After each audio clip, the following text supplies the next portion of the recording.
साथियों, मैं सबसे पहले उन महापुरुषों को वंदन करूंगा। शिवाजी महाराज, लहूजी सालवे, महात्मा ज्योतिबा फुले, कांशीराम जी, मान्यवर कांशीराम जी, डॉक्टर बाबा साहेब आम्बेडकर, ये सभी महापुरुषों को मैं पहले वंदन करूंगा और अपनी भाषण की शुरुआत करूंगा। जय भीम। साथियों, देश में देखो आज कितना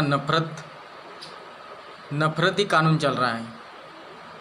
नफरती लोग नफरत फैला रहे हैं और मैं पूछता हूँ कि इतनी नफरत क्यों है? मानव को मानव की तरह देखा ही नहीं जा रहा है। ऐसा क्यों हो रहा है? इसका कारण है अज्ञान। भाइयों, इसका कारण है अज्ञान। पढ़े लिखे तो ज़रूर है, पर ये अज्ञानी लोग हैं कि मानवता को ये अभिप्रेत नहीं है, मानवता के पुरस्कर्ते नहीं हैं। ये मानवता नहीं देखते, जात देखते हैं, धर्म देखते हैं। ऐसी लोग देश में नफरती फैला रहे हैं और ये नफरत का नतीजा आगे देखो तो भारत का विनाश है। भारत का विनाश हो सकता है क्योंकि ये नफरत इतनी आग की तरह फैल रही है। जाति जाति में, धर्मों धर्मों में, इंसान इंसान में, इंसान को इंसान ही नहीं समझ रहे लोग। आपस में ही लड़ाई कर रहे हैं। और राजकारणी लोग देखो तो कैसा राजकारण कर रहे हैं। लोग पॉजिटिव नहीं सोच रहे, राजकारणी लोग निगेटिव सोच रहे। ये कोई देश प्रेमी नहीं है और देश चलाने वाले लोग नहीं हैं। साथियों, ये देश नहीं चला सकते। अभी गलती से भी इनकी बातें, इनकी सभा, इनकी मीटिंग में जाना नहीं भाइयों, क्योंकि आपको वही नफरती भाषा सिखाएंगे। आपके दिलो दिमाग में नफरत ही फैलाएंगे ये लोग। ये पार्टी, वो पार्टी, पार्टी चेंज करना, ये क्या है भाइयों? पार्टी काय के लिए चेंज कर रहे हैं? पैसे के लिए, पैसे कमाने के लिए। सत्ताधारी पार्टी है, पैसे दे रहे। कितने? 50 खोके एक आमदार को। पिछले बार भी जाहिर हो गया था, शिंदे सरकार के लिए भी जाहिर हो गया था। एक आदमी को 50, एक आमदार को 50 खोके मिले हैं। अब वो वही उनका जो है वही सिमट कर रह गए। वो 50 खोके में 2, 4, 5 पीढ़ी बैठ के खा सकते, यही सोच है उनकी कि संविधान ने उनको, प्रजा ने उनको राजा बनाया है और राजा का गैर उपयोग कर रहे हैं। तो भाइयों, आपको समझने की बहुत ज़रूरत है। अगर आप समझोगे नहीं तो आपका नुकसान ही नुकसान है। आपकी ज़िंदगी ऐसी ख़राब हो जाएंगी कि देखने वाला भी इंसान देख नहीं पाएगा। आपके लिए कोई स्कूल की बात नहीं करता, कोई कॉलेज की बात नहीं करता, कोई रोज़गार की बात नहीं करता। यह सत्ताधारी पक्ष है, रोज़गार की बात नहीं करेगा, स्कूल कॉलेज की बात नहीं करेगा। आने वाली जनरेशन कम से कम अच्छी तरह से पढ़ी लिखी हो जाए, उसके बाद में देश का विकास हो जाए। तो भाइयों, आपको गुजारिश है, पढ़े लिखे ही लोग देश को आगे बढ़ा सकते हैं। अनपढ़ गंवार देश को आगे नहीं बढ़ा सकते। और आज किसी वजह से लोगों ने आज उनको अपना राजा बनाया है, सत्ताधारी पक्ष बनाया है। तो सत्ताधारी पक्ष ऐसे लोगों को बनाया है कि जिनको पढ़ना लिखना नहीं आता, लिखना भी नहीं आता और पढ़ना भी नहीं आता, ऐसे लोग राजा बने हैं। तो जिस देश का राजा, जिस गांव का सरपंच पढ़ा लिखा नहीं हो, वो बुद्धि से कमज़ोर होता है। कोई भी आदमी उसको चूतिया बना के अपनी साइन लेके अपने टेंडर पास करवा सकता है। और ये हकीकत है और हो रहा है ऐसा। भाइयों, आपको समझना होगा, आप तो बस SC ST OBC लोग कमाने में और खाने में खुश है। आपके हक अधिकार के लिए कभी लड़ते नहीं, अभी कभी लड़ोगे भी नहीं। 75 साल आज़ादी को हुए, सिर्फ एक समूह 75 साल में एक समूह सिर्फ रास्ते पे निकला है, और कोई समूह अपने हक अधिकार के लिए रास्ते पे निकला नहीं है। भाइयों, भारत में सिर्फ एक समूह जागरूक है। बड़ी खेद की बात है, 75 साल आज़ादी को हुए और 85% में सिर्फ 5% लोग जागरूक हैं और 80% लोग सोए हुए हैं। अब सोए हुए इसलिए है कि आपको सुलाया जाता है, आपको मानसिक गुलामी की लालच दी जाती है, कुछ लालच दी जाती है, कुछ शिक्षा दी जाती है, कुछ ट्रेनिंग दी जाती है कि ये लोग मानसिक गुलाम कैसे हो। तो 80% लोग आज भी मानसिक गुलाम हैं, और मानसिक गुलाम ऐसे है कि वो दलदल से, मेरा तो भरोसा है, मेरा विश्वास है कि अभी निकलने वाले नहीं हैं इस दलदल से। मैं देखता हूँ आने वाली जनरेशन की क्या सोच है, वयोवृद्ध लोगों की क्या सोच है।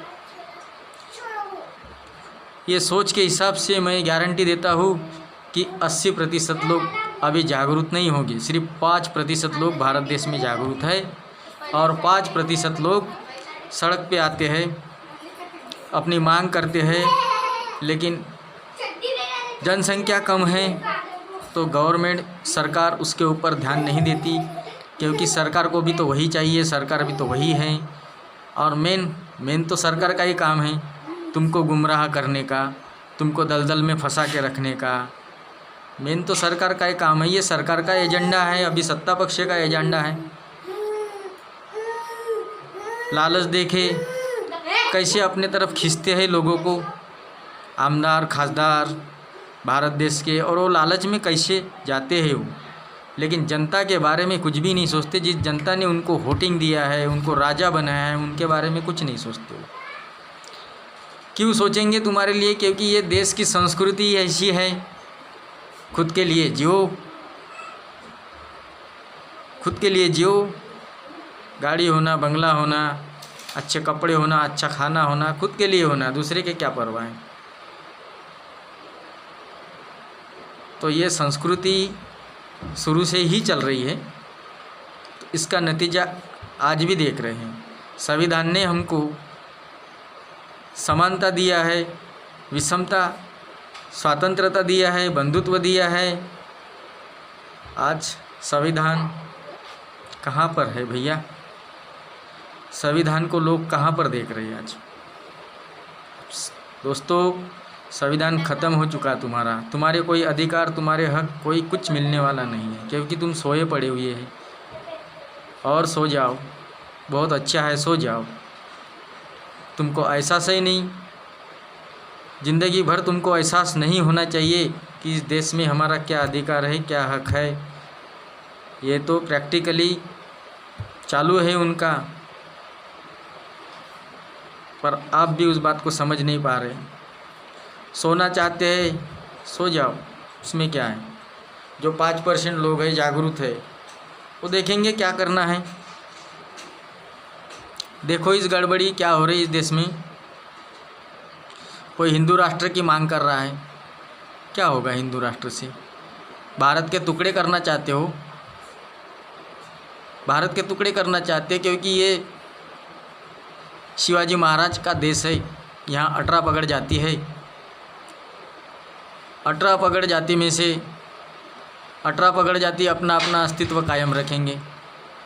कोई बोलेगा मेरे को हिंदू राष्ट्र चाहिए, कोई बोलेगा मेरे को बुद्ध राष्ट्र चाहिए, कोई बोलेगा मेरे को दलित राष्ट्र चाहिए, कोई बोलेगा मुझे सिख राष्ट्र चाहिए, कोई बोलेगा मुझे मुसलमान राष्ट्र चाहिए। ये सब अपनी अपनी मांग होगी। तो साथियों, मेरी सरकार से नम्र निवेदन है, जो ऐसी कोई मांग करता है, हिंदू राष्ट्र हो, हिंदू राष्ट्र के नाम से टुकड़े हो, इनको तो फांसी की सज़ा देना चाहिए।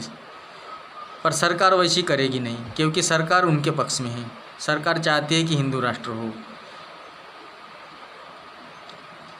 बाकी के धर्मों जाति का तुम्हारा क्या है, जो होना है वो हो जाएगा।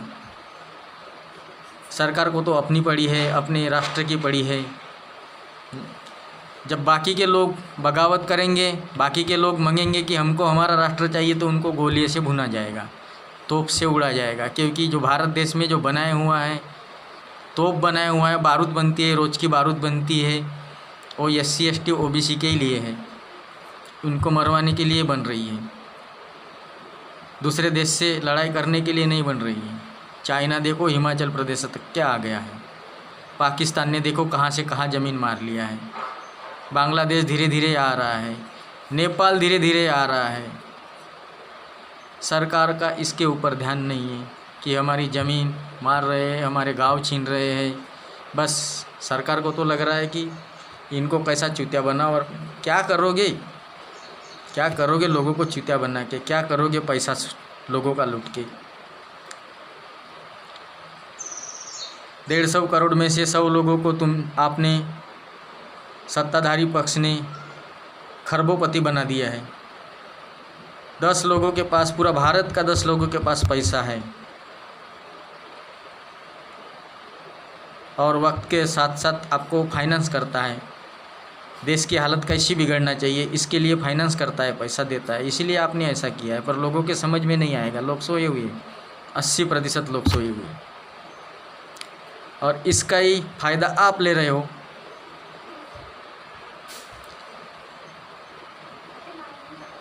पर ज़्यादा फ़ायदा लेने से कोई फ़ायदा नहीं होगा आपको। लोग एक दिन ज़रूर आएगा, वो समझ जाएंगे लोग। सत्ताधारी पक्ष में आपको इस वीडियो के माध्यम से बताना चाहता हूँ कि लोग जागरूक हो जाएंगे,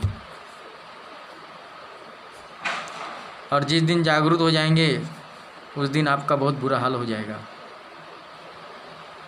इतना बुरा हाल हो जाएगा,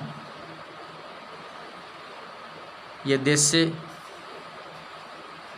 बहुत जल्दी, जितने कम समय में भागना है आप भाग जाओगे। बस जागने की ज़रूरत है इनको। 80% लोगों को जागने की ज़रूरत है। पूरा कंगाल कर दिए लोगों को तुमने, देश को पूरा कंगाल कर दिए, बेच दिए। और इस देश में जो सच्चाई बयान करेगा, जो सच्चाई बोलेगा, उसका मर्डर होता है। मेरा भी मर्डर कर देना सत्ता पक्ष, तुम सत्ताधारी लोगों, मेरा भी मर्डर कर देना। मैं मरने के लिए तैयार हूँ, लेकिन सच्चाई लोगों को बताने के लिए मैंने सच्चाई बताने के लिए जन्म लिया है। लोगों को गुमराह तुम कर रहे हैं, लेकिन लोगों को जागरूक करने का काम हम कर रहे हैं। उत्तर प्रदेश में 28 तारीख को, 28 जून को भाई चंद्रशेखर आज़ाद पे ऐसा हमला हुआ, जातिवादी लोगों ने ऐसा हमला किया कि दुनिया देखते रह गई। क्योंकि सच्चाई आप लोगों को, किसी के बढ़ते कदम आप लोगों को पसंद नहीं आ रहे। आप नहीं चाहते कि कोई ये भारत के जंगल में कोई दूसरा शेर पैदा हो। और आपको ये वीडियो के माध्यम से ये भी बताना चाहता हूँ कि दूसरा शेर पैदा हो गया। 100 करोड़ लोग भाई चंद्रशेखर आज़ाद के फैन हैं। ये भारत देश की जनता 100 करोड़, 50 करोड़ छोड़ के 130 करोड़ आप बोल रहे हैं, लेकिन 150 करोड़ भारत की जनता हो गई। अभी 150 करोड़ में से 100 करोड़ जनता भाई चंद्रशेखर आज़ाद के पीछे है। ये भी बात ध्यान में रखना चाहिए आप लोगों को। आप मारने वाले हैं, लेकिन बचाने वाला भी कुदरत ने तैयार कर दिया। बचाने वाला भी लोगों को, बहुजन लोगों को बचाने वाला भी कुदरत ने तैयार कर दिया। आप लोग तोप से भी उड़ाएंगे तो भी वो उड़ने वाला है ही नहीं, उसको बनाया कुदरत ने। गरीबों के लिए उसको बनाया है, गरीबों के लिए उसका जन्म हुआ है। ये 28 जून को ये साबित हो गया है। 28 जून को ये साबित हो गया कि वो कुदरत का मसीहा बहुजनों की रखवाली करने, बहुजनों का आवाज़ उठाने तैयार हो गया है, जन्म ले लिया है उसने।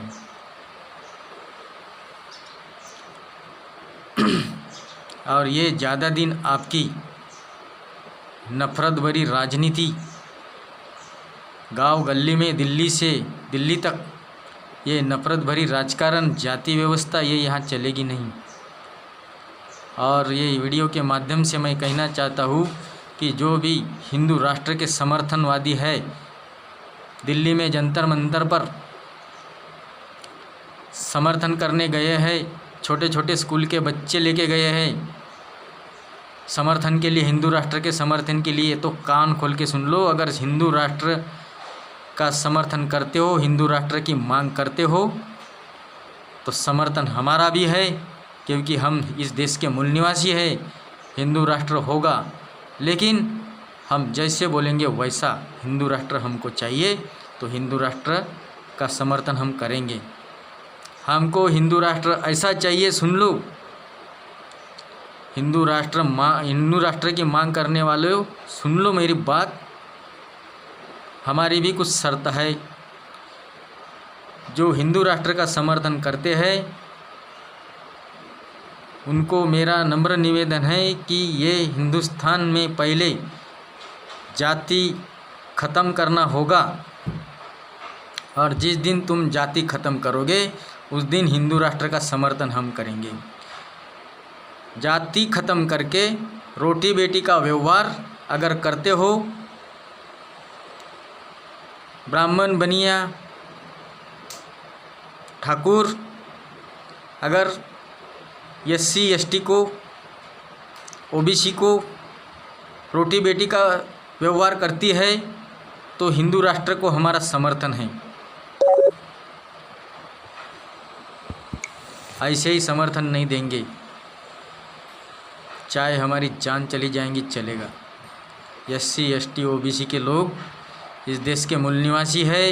ये भारत देश ST SC OBC का ही है, तुम्हारा नहीं है। तुम तो बागी हो, इस देश में बागी हो, छल कपट करके हमारे ऊपर राज कर रहे हो।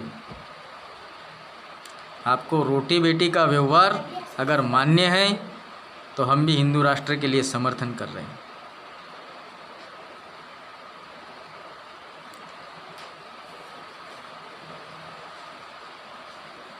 और भाइयों, भाई चंद्रशेखर के आज़ाद के बारे में गलत मत सोचो। छोटी छोटी पार्टियां लेके, बहुजनों की छोटी छोटी पार्टियां लेके आप बैठे हो, आवाज़ उठा रहे, लेकिन ये तुम्हारी छोटी छोटी पार्टियों का आवाज़ चलेगा नहीं। भाई चंद्रशेखर आज़ाद के पीछे आप खड़े हो जाओ और एक साथ आगे बढ़ो। दिल्ली तुम्हारी है, भारत देश तुम्हारा है।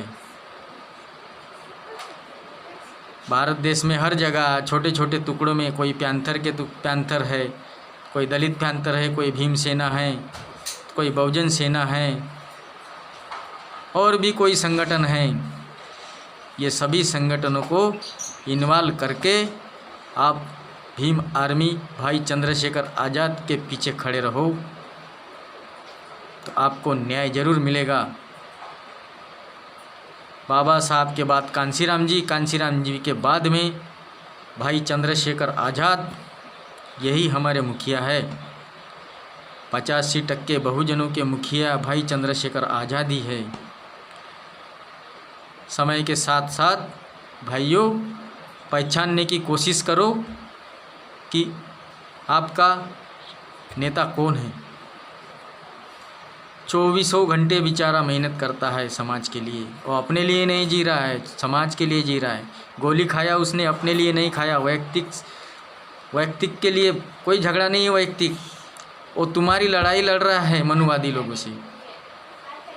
उसके लिए उसने गोली खाया और जान कुर्बान देने की तैयारी है उसकी। भाइयों ज़रा सोचो भाइयों, मैं तो महाराष्ट्र से बोल रहा हूँ, नागपुर से। आप भी हर जगह से आवाज़ उठाओ और ये छोटी छोटी संगठना हैं, ये छोटी छोटी संगठना विलीन करके आप भीम आर्मी में समा जाओ। सागर बनाओ, छोटे छोटे नदी नालों से आपका काम चलने वाला नहीं है। सागर बनाओ, सागर। अगर सागर बनता है तो ये भारत देश अपना है। SC ST OBC का महासागर बनाओ।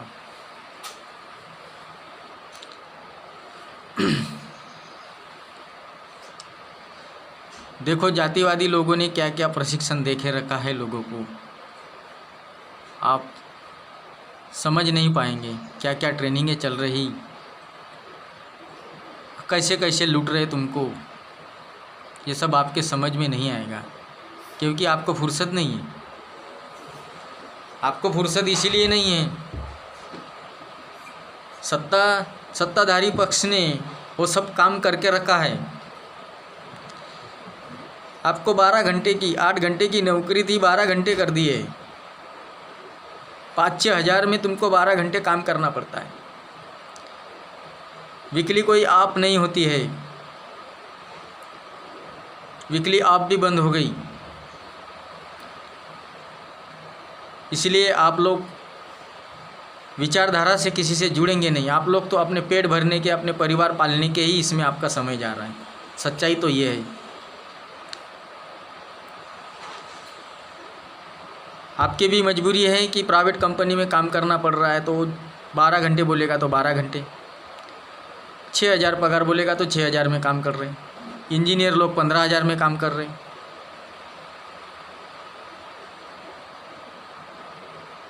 क्योंकि सत्ताधारी पक्ष ने उनकी हर तरफ से मांगे पूरी की है। जिनके पास कंपनियां हैं, जिनके पास बड़े बड़े होटल्स हैं, जिनके पास और भी कुछ है, जो 100-200 वर्कर अपने साथ रख सके, उनकी व्यवस्था हो गई है। तुम्हारी व्यवस्था ख़त्म हो गई है। और इसके बाद में किसान लोगों के तो और भी हाल बुरे होने वाले हैं। 50 किलो की बैग यूरिया की आज 45 किलो हो गई, 5 किलो उसमें भी कम हो गए, रेट दुगने हो गए रेट। और ज़मीन बिना खाद से होती नहीं है। आज की कंडीशन, उपज ही नहीं होती बिना खाद से। आपको खाद लेना ज़रूरी रहता है। किसान भाई तो ऐसा ही मर गया। उसका अगर वातावरण से उसका अनाज अगर सूट नहीं होता है, उनकी फसल सूट नहीं होती, तो वैसे भी फसल निकल जाती है हाथ से। वो वैसे भी वो कीचड़ में फंस जाता है, गरीबी में और आ जाता हो।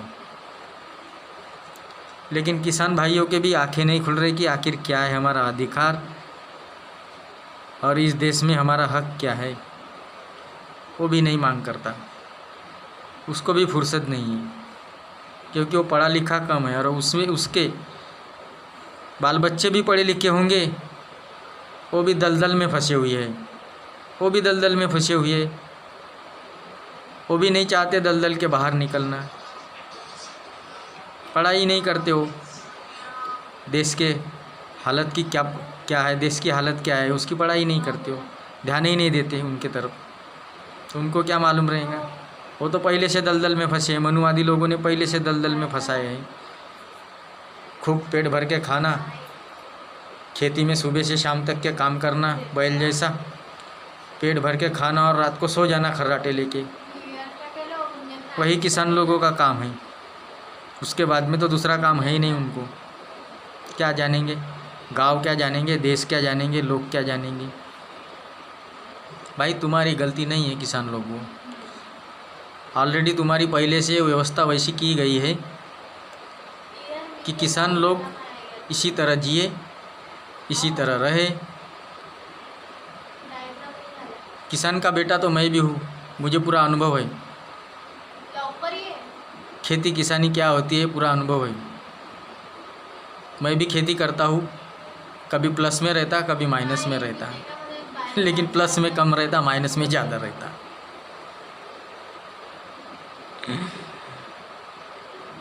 और सरकार तो यही चाहती है कि किसान माइनस में रहे। अनाज को भाव नहीं, और भाव देने वाला है ही नहीं।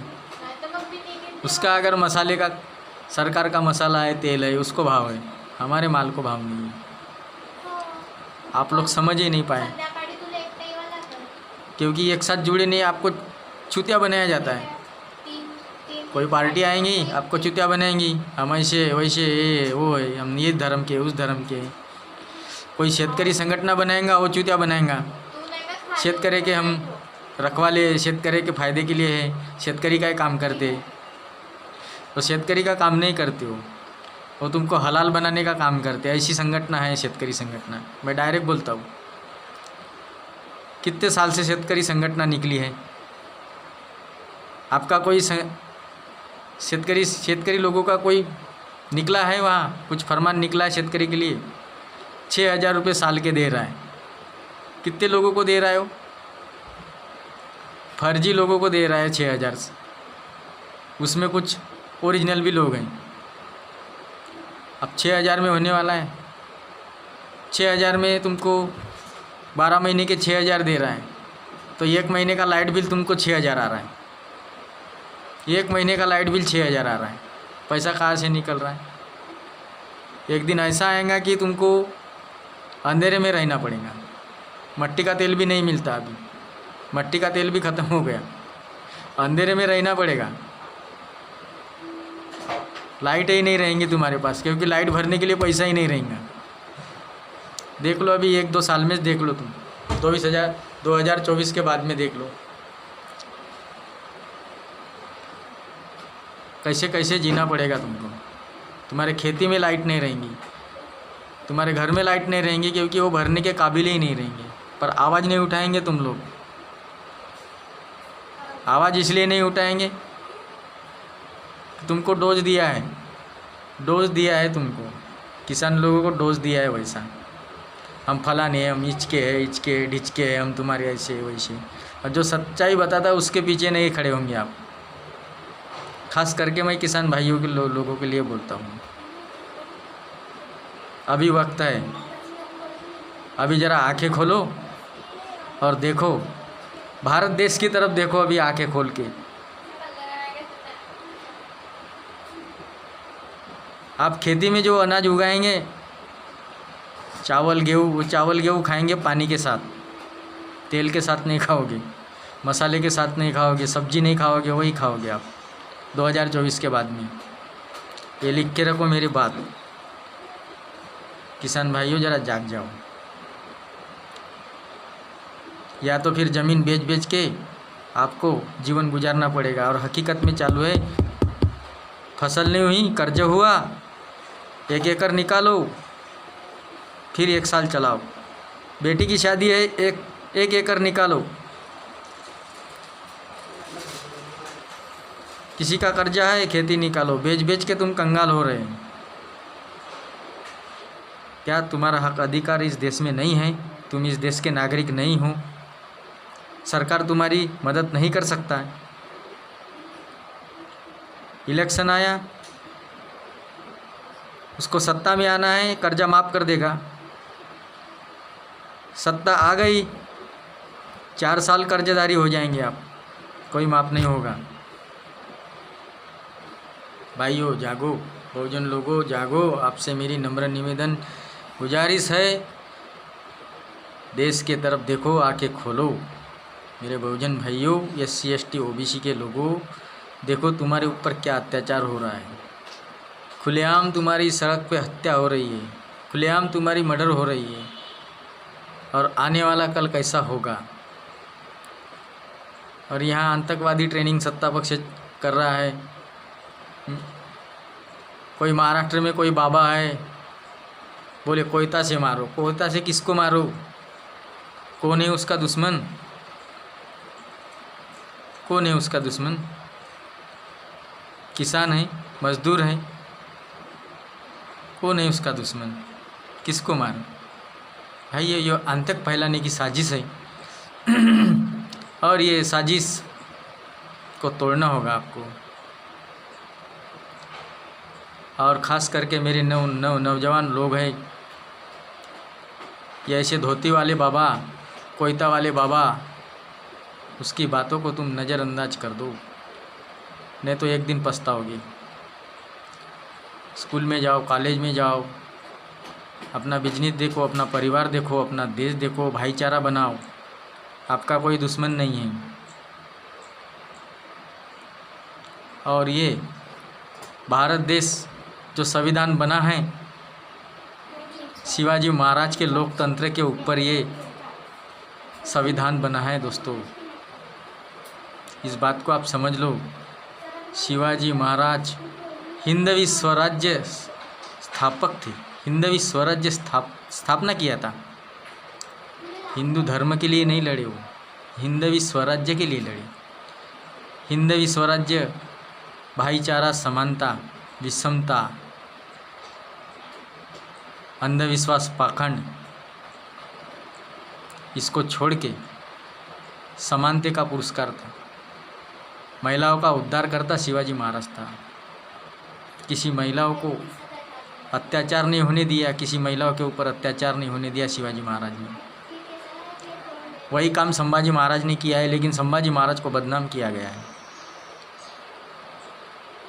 संभाजी महाराज को इसलिए बदनाम कर दिया गया है, तो बुद्धिजीवी लोग, बुद्धिजीवी राजा थे वो, ऐसे बुद्धिजीवी राजा थे। आज ये जो संविधान बाबा साहब आम्बेडकर ने लिखा है, उनके ही विचारों से लिखा है, उनके ही विचारों से, लेकिन उनका हनन हो रहा है। आप लोग समझ नहीं पा रहे। किसी मुसलमान को काटा है उसने? मुसलमान उनके सैन्य में नहीं थे। मुसलमान खुद लड़े, मावड़े बन के लड़े, और सभी जातों 18 पगड़ जातियों सभी लोग लड़े, और 18 पगड़ जातियों को एक सूत्र में बांधा था शिवाजी महाराज ने, मावड़ा। वही संविधान में है। 6,500 जातियों को बाबा साहब ने एक ही सूत्र में बांधा है।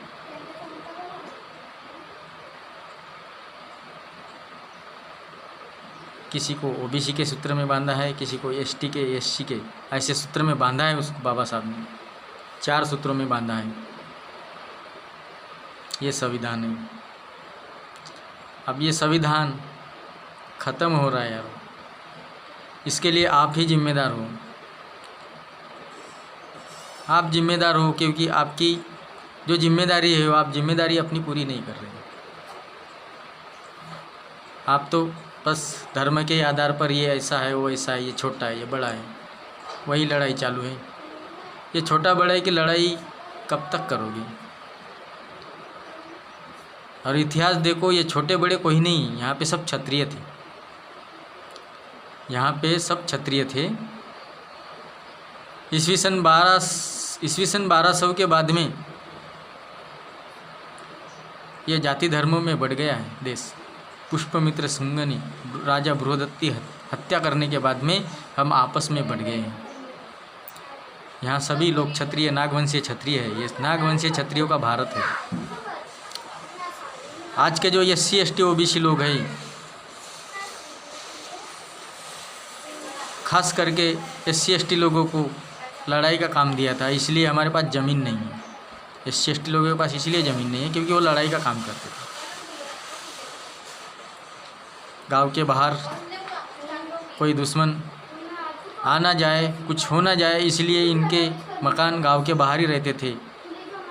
और पहाड़ा गांव के बाहर इनका महार लोगों का, चमार लोगों का, आदिवासी लोगों का, मातंग लोगों का, ये इसलिए देखने को मिलता है कि इनके घर बाहर क्यों है। आप इतिहास को समझो। यहाँ देश में आपस में लड़के, आपस में एक दूसरे की जान लेके कोई फ़ायदा नहीं है। आज तुम जान लेंगे, कल ये तुम्हारी जान लेगा। आपस में ऐसा ही होगा। छोटे जात बोल के तुम हल्ला करोगे, एक दिन छोटी जात आपके ऊपर हल्ला करेगी, आप भी मारे जाओगे। क्या रहेगा आपके पास? ख़त्म कहानी हो जाएंगी। समझो बात को भैया। बस मेरा इतना ही कहना है, आज का वीडियो बस आपके लिए। ठीक है, जय भीम जय भारत।